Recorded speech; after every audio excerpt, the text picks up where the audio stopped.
offert par STM Ténéré Transport Voyageurs. STM, une nouvelle façon de voyager.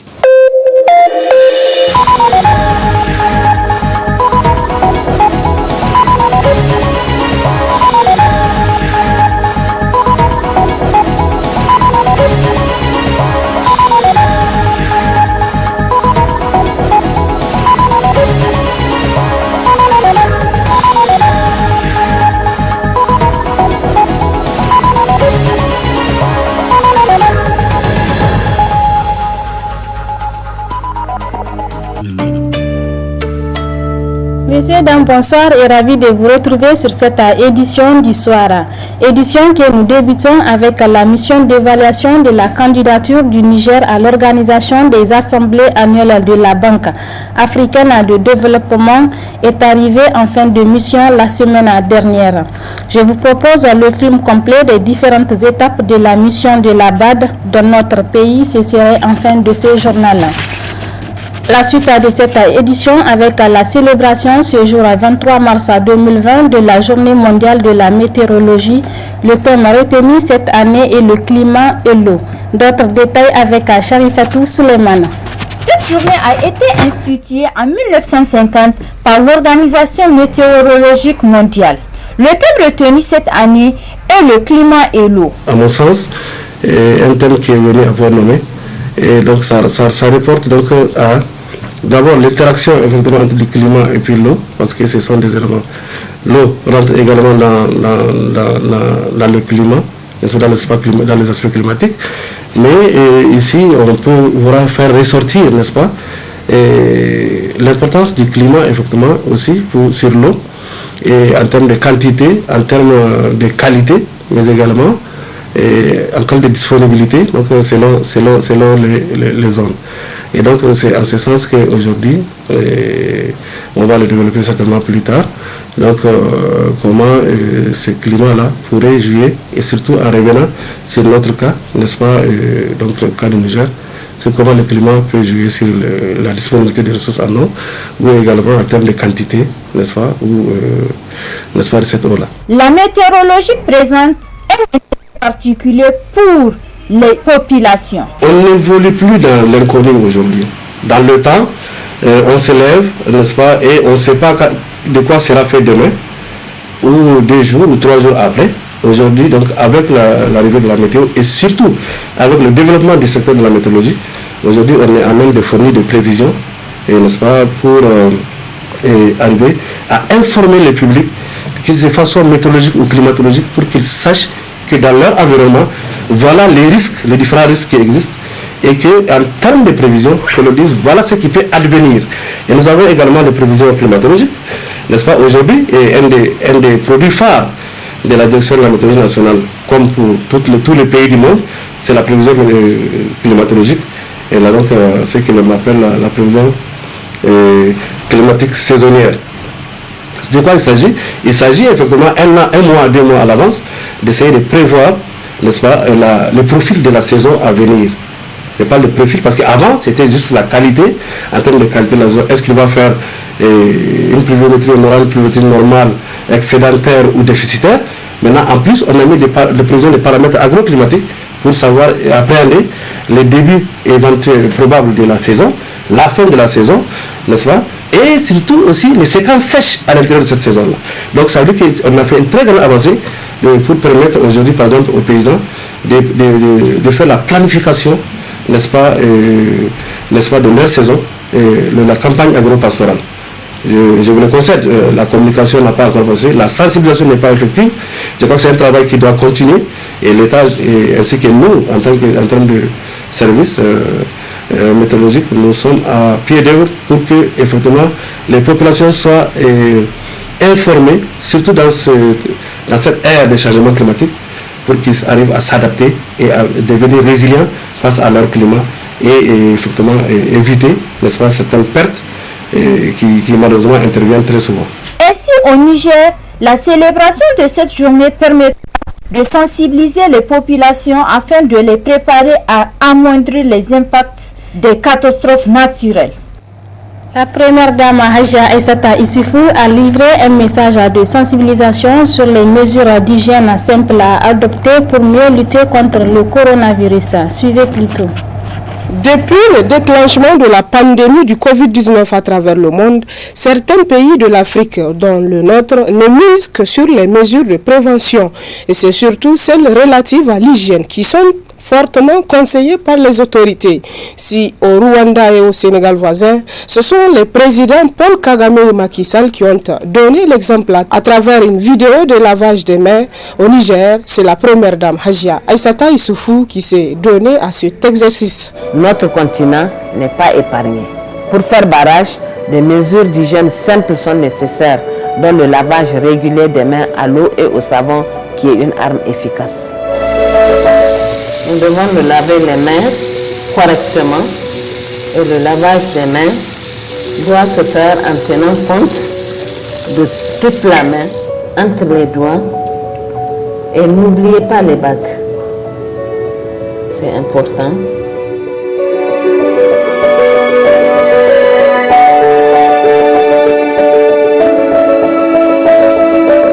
Lavons-nous les mains à longueur de journée. Une fois les mains lavées, n'oubliez pas de sécher les mains correctement avec un mouchoir en papier propre ou un torchon propre. Et dans le cas du mouchoir, n'oubliez pas de jeter le mouchoir en papier dans une poubelle. Le coronavirus sera vaincu. Ces mesures simples d'hygiène contribueront d'une manière efficace dans la lutte contre le coronavirus, cette maladie dangereuse qui est une réalité et que la Chine n'a pu vaincre avec un remède miracle. C'est le civisme qui le lui a permis. Alors, faisons pareil, approprions-nous ces mesures édictées par le gouvernement. Dans les différentes mesures de prévention de la propagation du coronavirus Covid-19 figure celle d'interdiction du transport en commun qui a pris effet le 21 mars dernier. Ce matin, une de nos équipes est allée sur le terrain pour constater l'effectivité de l'application de cette mesure. Le reportage est signé Nafissatou Yahaya et Bachir Hainekoy. Considérant les menaces que représente le coronavirus du Covid-19 pour la vie humaine, que le gouvernement a interdit le transport en commun terrestre pour toutes les agences. Suite à la décision du gouvernement de limiter la propagation du virus Covid-19, alors comme vous l'aurez constaté, ici à SM nous avons fermé depuis le 21 à 0h, déjà nous avons fermé aucun de nos bus n'est en partance pour aucun des axes à l'international comme sur le plan national ici. C'est pour respecter la décision du gouvernement. C'est vrai, cela va avoir des impacts sur l'économie, mais il faut savoir que la santé des citoyens nigériens est plus importante que tout, que l'argent. On n'achète pas la vie humaine. Donc c'est pour ça que nous avons approuvé cette décision du gouvernement là, qui, comme vous l'avez dit, va dans le sens de la fermeture des gares et autogares. Nous allons profiter de l'occasion également pour adresser un message aussi à nos travailleurs qui ne sont pas là pour travailler, qu'il faut qu'ils respectent les règles d'hygiène et les mesures prises par le gouvernement. Tous, autant que nous sommes, nous devons prendre les mesures nécessaires et les mesures préventives pour limiter la propagation de ce virus qui a fait tant de ravages dans le monde entier. À l'état actuel, l'obligation s'impose d'obéir à la décision des autorités pour une communauté sécurisée au point de vue sanitaire.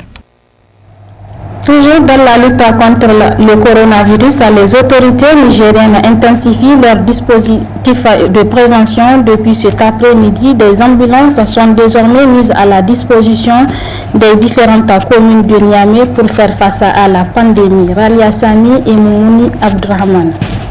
C'est pour mieux faire face au virus corona et contenir la situation au Niger que le ministère de la Santé publique, en collaboration avec le service de la protection civile et le service d'aide médicale d'urgence SAMU, ont mis en place une stratégie permettant à chaque commune de la région de Niamey de disposer de moyens mobiles, notamment des ambulances, pour la prise en charge des éventuels cas suspects dans la population.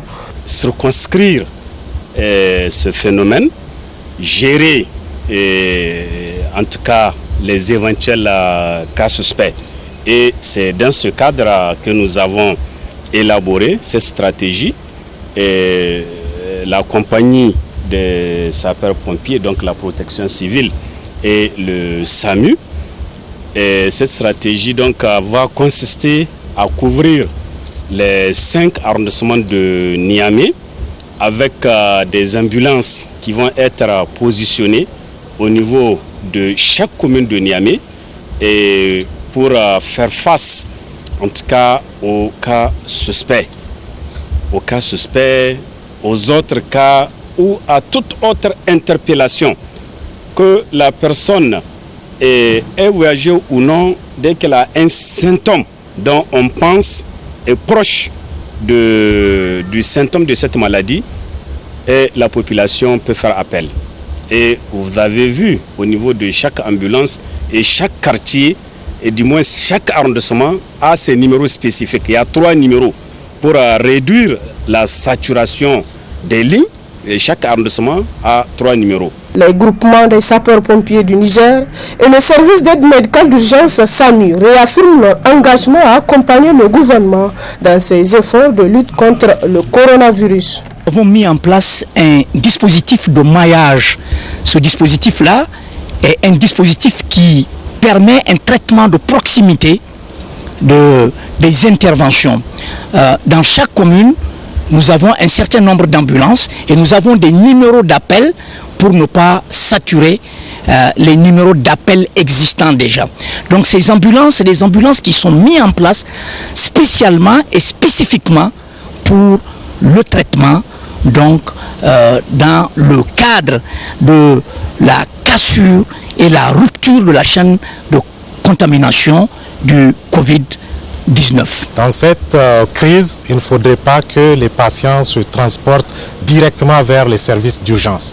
Si vous avez des signes en rapport, en lien avec les symptômes du Covid-2019, il est important d'appeler parce que les gens commencent à aller dans les hôpitaux et même venir au SAMU.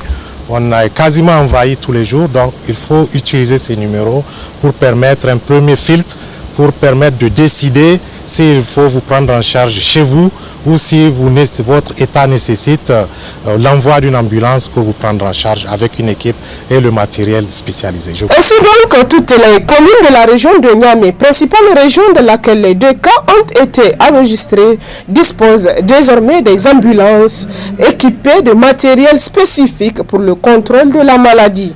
Des nouveaux numéros à appeler sont désormais disponibles au niveau de chaque commune. Les populations peuvent ainsi, au moindre malaise suspecté, contacter les numéros prévus à cet effet. Pendant ce temps, l'Association des jeunes médecins du Niger, elle, a rendu publique ce matin une déclaration au sein de l'École nationale de santé publique (ENSP). Objectif à apporter leur contribution aux efforts du gouvernement dans la lutte contre la pandémie du Covid-19. Par la présente déclaration, les jeunes médecins du Niger entendent apporter leur contribution au gouvernement dans le cadre de la lutte contre le coronavirus qui concerne désormais le Niger, car 2 cas ont été officiellement déclarés par le gouvernement. Le bureau exécutif national de l'Association des jeunes médecins du Niger s'est donné la mission d'approcher et de collaborer avec les autorités sanitaires et toutes les institutions nationales et internationales intervenant dans le secteur de la santé afin d'apporter volontairement sa contribution. Pour éradiquer ce fléau, notre association, qui compte plus de 1000 médecins toutes spécialités confondues et sur toute l'étendue du territoire national, dont la majorité est sans emploi, est disponible pour toute action nécessaire. Saluons déjà l'effort consenti par le gouvernement, notamment les mesures prises pour circonscrire cette maladie et le dispositif de sa prise en charge.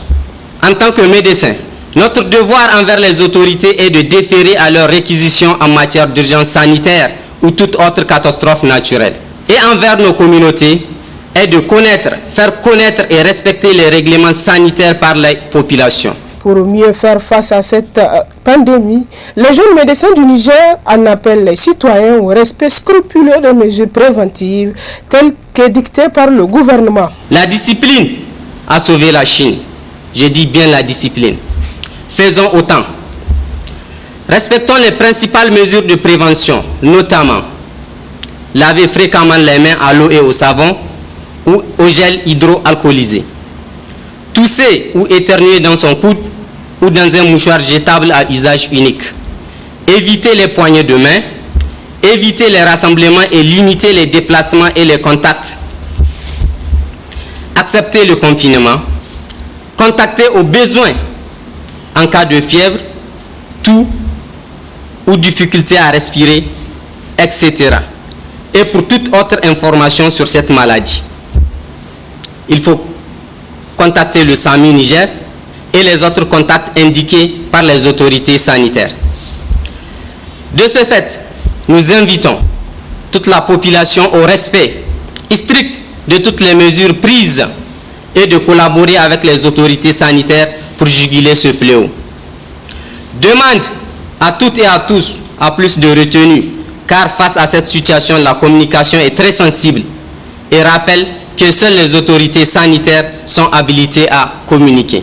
La crise sanitaire qu'a provoqué la maladie du coronavirus à travers le monde est d'une ampleur inquiétante. C'est donc pour mieux lutter contre ce fléau que ces jeunes médecins du Niger se sont engagés à apporter leur contribution volontaire au gouvernement, toute chose qui est à saluer et surtout à encourager. Surtout un autre plan dans cette édition, d'une déclaration à une autre, cette fois-ci c'est avec les partis politiques non affiliés qui ont eux aussi rendu public une déclaration. Elle est relative à la situation qui prévaut au pays. Le résumé de la déclaration dans ce reportage de Ralia Sami. Cette sortie médiatique est la toute première du genre depuis le début de l'année 2020 à mettre à l'actif des partis politiques non affiliés. À travers donc cette première sortie de l'année, les partis non affiliés apportent leur appréciation quant à la situation socio-politique du Niger. Nous, leaders du groupe des partis politiques non affiliés, avons été surpris d'apprendre la nomination à la CENI de 2 camarades par décret présidentiel et d'un autre par arrêté au poste du secrétaire permanent du CNDP, contrairement à la volonté de la majorité des membres et pire, à leur insu.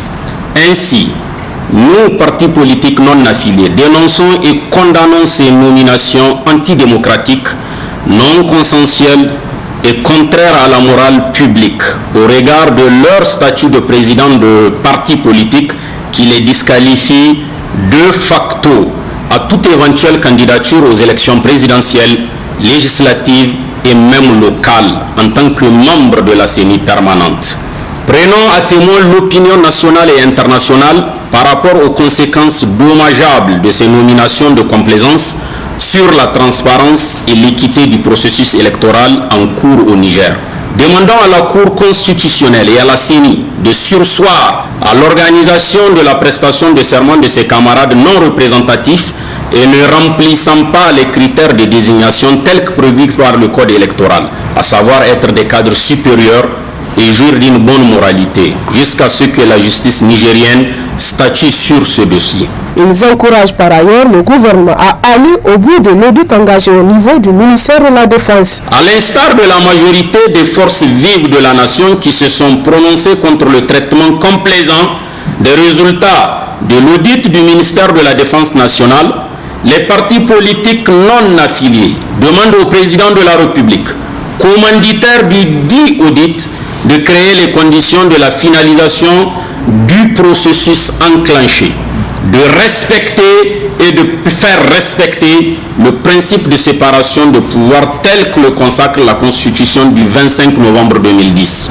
Enfin, les partis politiques non affiliés demandent à la justice nigérienne d'être et de rester indépendante par rapport à toute question relative au respect du droit humain et de la stabilité socio-politique au Niger. Pour mieux lutter contre la maladie à Covid-19, les partis politiques non affiliés en appellent à toute la population de veiller au respect des différentes mesures prises par le gouvernement.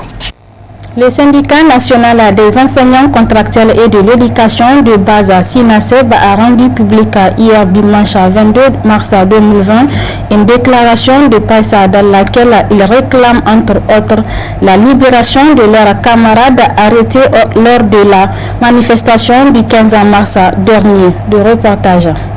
Le BEN SINASEB présente ses condoléances les plus attristées aux familles éplorées, aux commerçants de la ville de Niamey et à l'ensemble du peuple nigérien victime d'un régime qui ne cesse de remettre en cause au quotidien les acquis démocratiques chèrement acquis de haute lutte. Apporte son soutien ferme et indéfectible à son secrétaire général, le camarade Halid Munkaila, et ses compagnons d'infortune injustement incarcérés, exige la libération de l'ensemble des camarades injustement privés de liberté au moment où les forces vives de la nation et l'ensemble des citoyens doivent joindre leurs forces pour lutter et prévenir un mal qui fait trembler l'humanité tout entière, qui est Covid-19, le coronavirus. Qu'Allah protège le Niger et son peuple de cette pandémie tumultueuse. Exige l'ouverture d'une enquête indépendante pour élucider les origines de l'incendie au marché de Tagbati afin de situer les responsabilités. Exige la publication de ce fameux rapport d'audit diligenté au ministère de la Défense nationale et la mise à la disposition de la justice de l'ensemble des délinquants financiers et les personnalités mises en cause par le dit rapport d'audit. Car c'est à eux la prison, pas aux lanceurs d'alerte et acteurs de la société civile qui ne font que jouer leur rôle de contrôle citoyen de l'action publique conformément aux principes sacro-saints de la démocratie et de l'état de droit. Condamne avec la dernière énergie le traitement indécent réservé à la Commission nationale des droits humains CNDH, à la police judiciaire.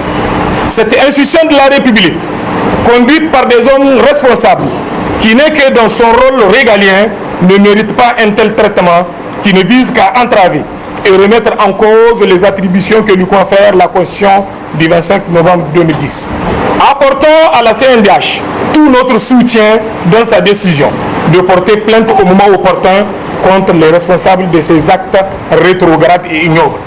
Apporte son soutien sans réserve à la Confédération nigérienne de travail, CNT, pour sa détermination aux côtés des travailleurs et du peuple nigérien, ainsi que pour son engagement à accompagner les actions des organisations de la société civile actives regroupées autour de cadres de concertation et d'action citoyenne. Invite l'ensemble des organes du SINASEB à s'engager résolument aux côtés des unions régionales et départementales de la CNT pour la mise en œuvre des actions à venir du cadre de concertation et d'action citoyenne. De rester également unis et mobilisés pour l'exécution des prochains mots d'ordre.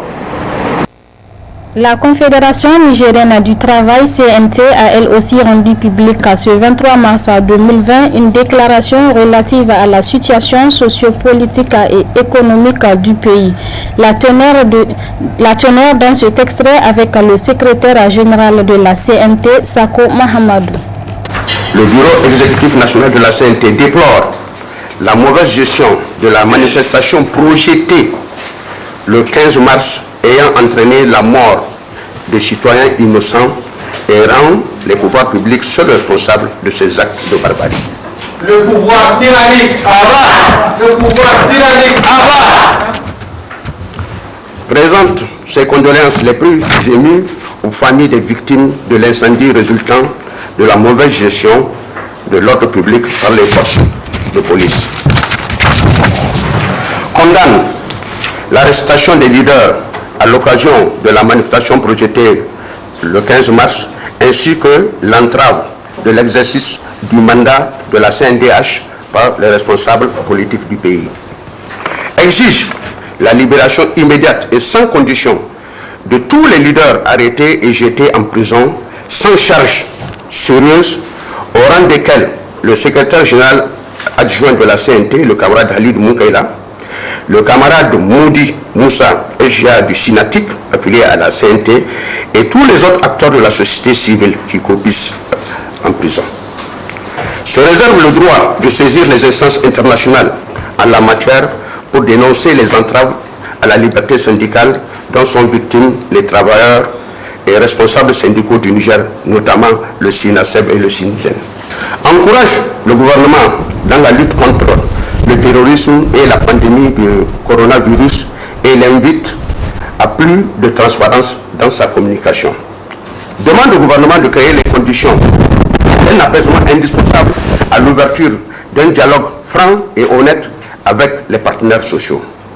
Rappelle au gouvernement son rôle de veiller à ce que certains commerçants véreux ne profitent pas de ces nouvelles mesures pour aggraver le coût de la vie des travailleurs. Le bureau exécutif de la CNT, tout en demandant à ses militantes et militants de se mobiliser pour les luttes futures, demande au peuple nigérien de redoubler de vigilance pour prévenir cette pandémie. Comme annoncé en début de cette édition, la mission d'évaluation de la candidature du Niger à l'organisation des assemblées annuelles de la Banque africaine de développement est arrivée en fin de mission la semaine dernière. Je vous propose le film complet des différentes étapes de la mission de la BAD. Très bonne réception, au revoir.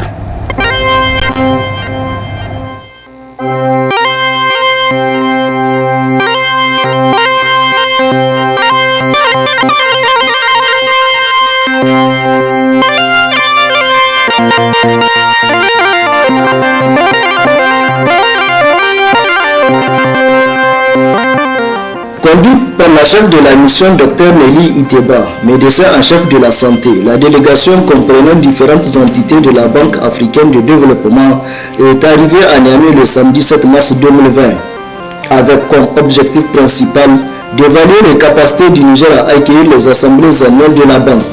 La mission a été accueillie de l'aéroport international Diori Hamani de Niamey avec toute l'hospitalité qui s'y est.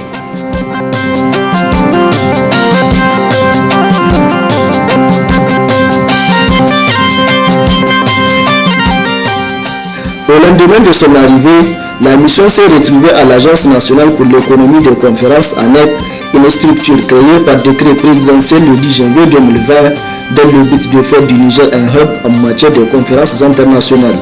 L'ANEC est notamment chargée de contribuer à la visibilité du Niger afin d'en faire une destination préférée pour l'organisation des conférences et autres événements internationaux. C'est ainsi que la mission a eu des échanges concernant l'événement phare de la banque avec le ministre conseiller spécial du président de la République et directeur général de l'ANEC, entouré des principaux cadres des ministères concernés, notamment le plan, l'intérieur, les affaires étrangères, la communication, le tourisme et la santé. Échanges au cours desquels le ministre conseiller spécial du président de la République et directeur général de l'ANEC a fait ressortir dans une présentation toutes les informations relatives aux dispositifs mis en place pour l'organisation des événements internationaux. Des grands projets d'infrastructures routières et hôtelières aux dispositifs de sécurité, de transport, des technologies de l'information et de la communication, de l'accréditation du protocole, etc. Aucun détail n'a été omis par le ministre Mohamed Sedil Mokhtar. Intervenant à cette occasion, la chef de la mission, Dr Nelly Iteba, a remercié les autorités nigériennes pour leur accueil et pour les facilités mises à la disposition de la mission. Après avoir présenté l'objectif de la mission, elle a fait un bref rappel du processus de sélection des pays ayant manifesté leur intérêt à abriter les assemblées annuelles de la banque. Au cours de son séjour, la délégation a eu des séances de travail avec les services techniques concernés en séances plénières et bilatérales, notamment les FDS, les affaires étrangères, l'ANSI, les opérateurs de téléphonie mobile, les opérateurs économiques et les médias, et à visiter les sites potentiels identifiés, à savoir le Centre de conférence internationale Mahatma Gandhi,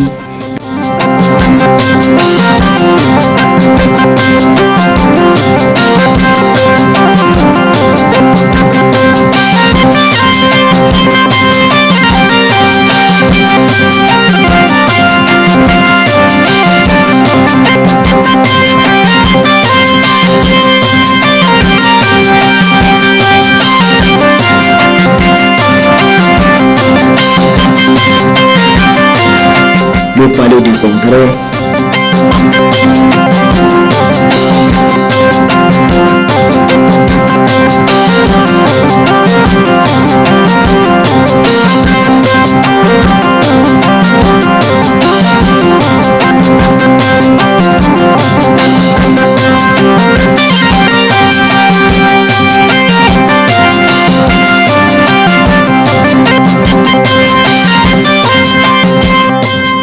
les hôtels et autres structures d'hébergement.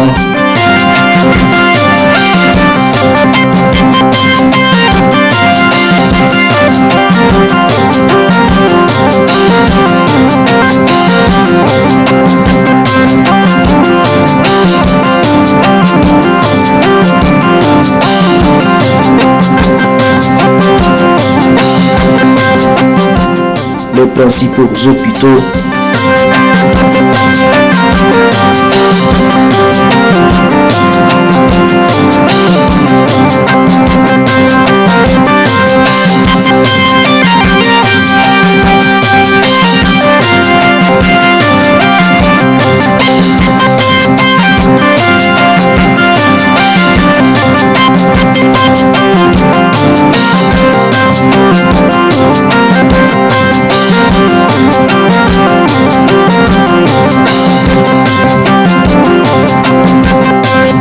Et les sites touristiques et culturels.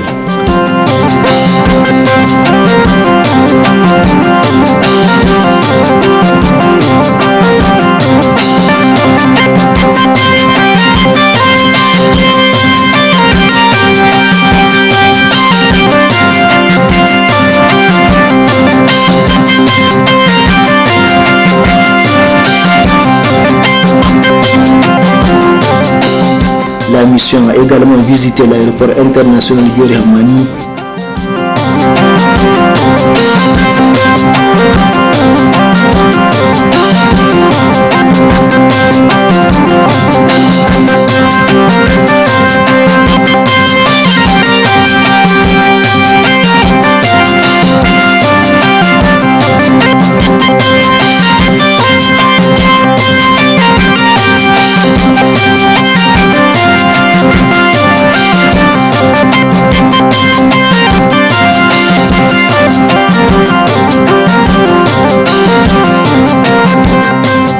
Ainsi que le site de certains hôtels en chantier. Au terme de ces activités, la mission s'est rendue au ministère des Finances pour un compte rendu au ministre délégué auprès du ministre des Finances chargé du budget, représentant la ministre du Plan, Mme Kana Aïchat Boulama, gouverneur de la BAD, empêché. Après l'entretien, le ministre délégué s'est exprimé en ces termes. Et cette mission s'inscrit effectivement dans le cadre d'une requête que nous avons envoyée à la BAD pour l'organisation de ces assemblées sur l'instruction du président de la République. Et le constat que nous en tirons, c'est que la mission est satisfaite, après évaluation en tout cas provisoire, de tout le dispositif et de nos capacités à pouvoir organiser ces événements, que ce soit en matière d'infrastructures sanitaires, en matière aussi d'infrastructures de transport ou bien les autres logistiques, les capacités d'accueil, comme en témoignent les investissements qui ont été effectués lors du sommet de l'UA. Je pense que le gouvernement est pleinement engagé pour faire de notre pays un hub de conférence, un pays organisateur d'événements internationaux, au-delà du fait que ces événements ont une valeur ajoutée économique, parce qu'ils contribuent à la promotion du secteur comme le tourisme, notamment l'hôtellerie et les autres. Ils contribuent aussi à l'intégration régionale et internationale de notre pays, parce que ça nous donne davantage de visibilité et ça montre le potentiel de notre économie, de notre pays, à créer une dynamique, une transformation économique générale qui déboucherait sur un développement durable et par conséquent une amélioration des conditions de vie de la population nigérienne. Le Niger dispose donc des installations et services requis pour répondre au cahier des charges des assemblées annuelles de la BAD. Comme il se doit, en pareille circonstance, un aide-mémoire contenant les conclusions de la mission a été signé par les deux parties. S'exprimant lors de cette signature, la mission a relevé que la décision finale ainsi que l'année spécifique à laquelle le pays pourrait abriter les assemblées annuelles relèveront des instances habilitées de la banque. Nous sommes très heureux d'avoir arrivé à ce niveau de signature de notre aide-mémoire pour les missions d'évaluation de l'intérêt du pays pour l'organisation des assemblées annuelles de la Banque africaine de développement. On vous remercie beaucoup depuis le début de notre mission, notre arrivée samedi passé jusqu'à aujourd'hui. On a fait un bon travail avec vous. Vous étiez disponibles. On a pu vu tout ce qu'il fallait vous selon l'évaluation. Et aujourd'hui, ensemble, on est arrivé dans un moment qu'on a signé le mémoire et on vous souhaite bonne chance. Nous, on va remettre le rapport à notre supérieur pour la décision finale. En prenant la parole pour la circonstance, le ministre conseiller spécial du président de la République et directeur général de la NEC a remercié la mission et la haute direction de la BAD pour avoir présélectionné la candidature du Niger pour abriter les assemblées annuelles de la Banque africaine de développement. Je voudrais donc, au nom de l'autorité nigérienne, saluer cette mission qui est venue donc nous évaluer et la signature du mémorandum d'entente aussi marque la fin de cette mission là, mais également marque la fin de l'évaluation de la candidature du Niger à organiser l'Assemblée annuelle de la Banque africaine de développement. Donc, conformément aux instructions du président de la République, qui a pris la décision de faire du Niger un hub de conférence du Niger, a présenté donc sa candidature pour organiser l'Assemblée annuelle de la Banque africaine de développement. Cette candidature donc a été préparée, bien préparée donc par le ministère du Plan. Et je voudrais donc saluer le travail remarquable qui a été fait par la ministre du Plan et son équipe et qui a permis donc d'introduire cet intérêt du président de la République à accueillir cet événement. Les assemblées annuelles de la Banque africaine de développement, pour nous, c'est un des plus grands événements en Afrique. Le Niger n'a jamais accueilli l'assemblée de la Banque africaine de développement et comme nous l'avons fait pour le sommet de l'Union africaine en juillet passé en accueillant cette première conférence, les autorités nigériennes donc autour du Premier ministre s'engageront à faire donc cet événement une réussite. Nous souhaitons en tout cas vivement que une attention particulière soit accordée à la candidature du Niger pour cet événement-là et nous allons en tout cas prendre disposition pour répondre au cahier des charges de cette institution-là. Témoin de cette signature, le représentant de la BAD au Niger s'est dit satisfait d'avoir assisté à la signature de cet aide-mémoire relatif à la candidature du Niger pour accueillir les assemblées annuelles de la banque. Et nous sommes ravis de constater que la mission a pu relever, en tout cas, que le Niger dispose des capacités pour pouvoir accueillir les assemblées annuelles du groupe de la Banque africaine de développement. Et nous saisissons cette occasion, en tout cas, déjà pour remercier les plus hautes autorités du Niger pour l'intérêt qu'ils ont marqué pour accueillir l'organisation des assemblées annuelles du groupe de la Banque africaine de développement. Je pense que ça traduit la qualité de la coopération qui existe entre le gouvernement du Niger et la BAD, mais aussi ça traduit la forte volonté des autorités du pays d'être, en tout cas, eux pour l'organisation de grands événements de ce niveau.